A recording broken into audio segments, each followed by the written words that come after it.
William Morrow and HarperAudio present Treasure, a novel by Lily Brett, performed by Katherine Littrell.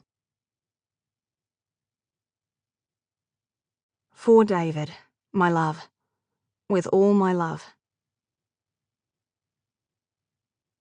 Chapter 1. The last time Ruth Rothwax had been with a group of Germans, she had wanted to poke their eyes out. The feeling had sprung out of her so suddenly and so unexpectedly that it had almost bowled her over. Where had this feeling come from? It had been a fully developed, ferocious wish, not some half-baked, half-hearted, aggressive inclination. There had been no build-up, no preparation. One minute she was deep in her own thoughts. The next minute she wanted to gouge an old woman's eyeballs out, to stick her middle and index fingers right into those wrinkled sockets until the eyes dislodged themselves. She had felt nauseated for hours after the incident. It had been in Poland, in Gdansk. She had been staying at the Hotel Marta. The Marta was meant to be a luxurious hotel, but something had gone wrong. The tall, bleak building was awkward and ungainly. It stood on its large block of land, alone and unrelated to anything around it. It was impossible to feel at home at the Marta. A wind howled through the vast lobby each time the front doors were opened, and nothing was where it could be expected to be.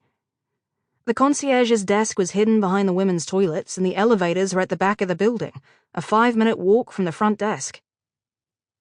The hotel was near the center of the city. It felt as though it was in the middle of nowhere. Ruth's room was on the 17th floor. There was an international golf tournament on in Gdansk at the time. Every guest at the Marta seemed to be wearing a cap and carrying a set of golf clubs.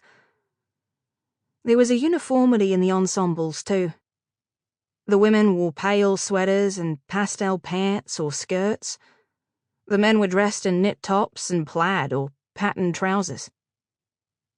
The golfers had unnerved Ruth. She didn't know much about golf, but she didn't think Poland was high on the list of the world's premier golfing locations. She had never heard anyone say they were going to Gdansk to play golf. If people knew of Gdansk at all, they knew of it as a port city, the home of solidarity. Still, there were a lot of golf-playing Germans, Scots, and English at the Marta. The German whose eyesight Ruth had wanted to eradicate got into the lift with her on her second night in Gdansk. There were 4 Germans, 2 men and 2 women, in their mid to late 70s. It was late. After 11 p.m. Ruth was very tired. She moved over to make room for them. The 2 men were in tuxedos. The women wore evening dresses. They had obviously been celebrating. One of the women laughed flirtatiously with one of the men.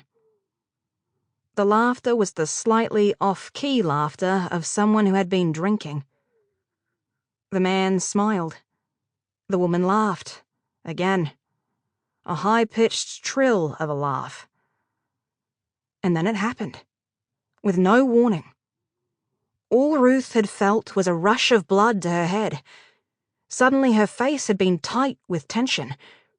She had turned toward the laughing woman. She had wanted to clamp the woman's laugh right off, to shut it down permanently. "It's not that funny," she wanted to say. She wanted to jab her fingers deep into the woman's pale blue eyes and repeat, "It's not that funny." Ruth's heart had started pounding. She had held her arms firmly by her side at the back of the elevator. She had pressed her hands into her hips in an effort to anchor them. She was terrified that they would take flight of their own accord, act independently of the rest of her. She had thought her fingers might strike out and dig and prod until they had reached the woman's brain. The elevator was a particularly slow one. Ruth had thought it would never get to the 17th floor. Her hands Sample complete. Ready to continue?